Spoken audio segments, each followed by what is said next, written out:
This slidecast will discuss the rhetoric of Aristotle. We will discuss what is rhetoric, what are the two types of rhetorical proofs, what are the 5 canons of rhetoric, and what is Aristotle's golden mean.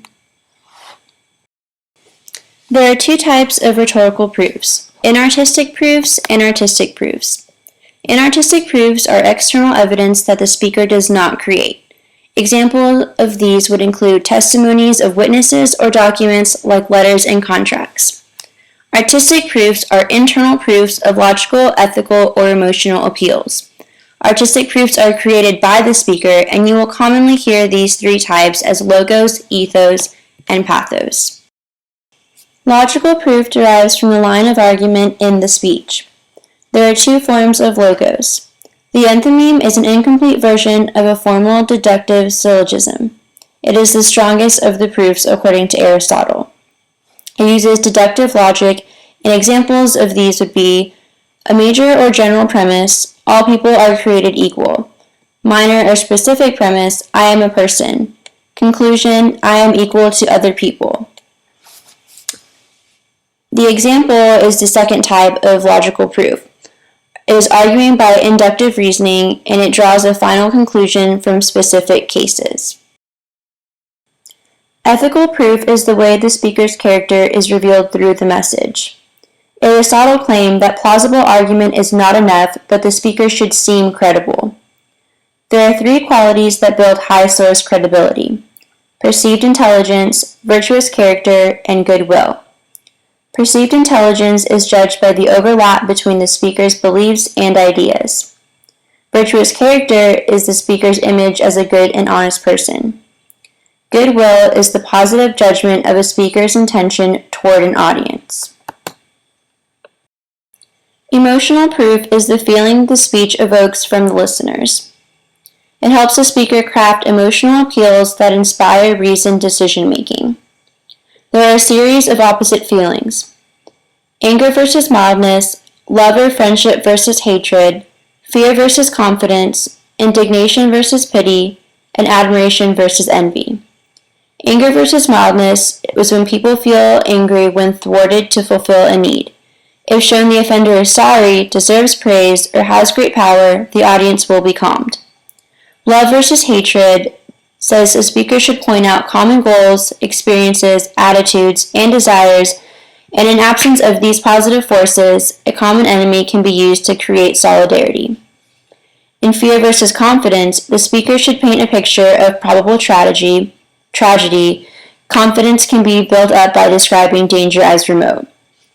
Indignation versus pity says it's easy to arouse a sense of injustice by describing an arbitrary use of power upon the helpless. Lastly, admiration versus envy demonstrates an individual has earned rewards through hard work rather than mere luck. Admiration will increase. There are 5 canons of rhetoric that are the principal divisions of the art of persuasion. Number 1 is invention.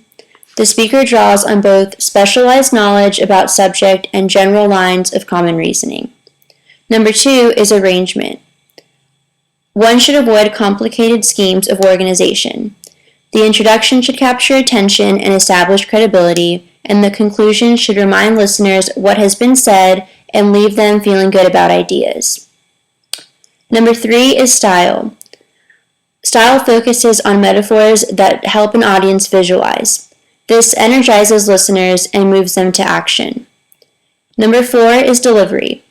Audiences reject planned or staged delivery. Naturalness is persuasive. Number 5 is memory.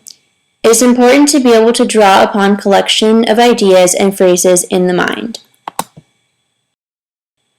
Aristotle's golden mean asks the question, is it ethical to alter a message to make it more acceptable for a particular audience? Is it a benefit or a harm? Is it right or wrong? The golden mean is the virtue of moderation that avoids extremes and avoids excess on either side. The golden mean will often prove to be the best way to persuade others. Aristotle advocated the middle way because it is the well-worn path taken by virtuous people.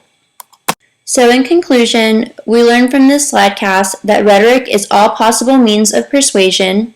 We learned about the rhetorical proofs, logos, ethos, and pathos. We learned about the 5 canons of rhetoric, which are invention, arrangement, style, delivery, and memory. And we learned that Aristotle's golden mean says to avoid excess on either side and to use virtue of moderation that avoids extremes. This concludes this slidecast on rhetoric. Thanks for watching.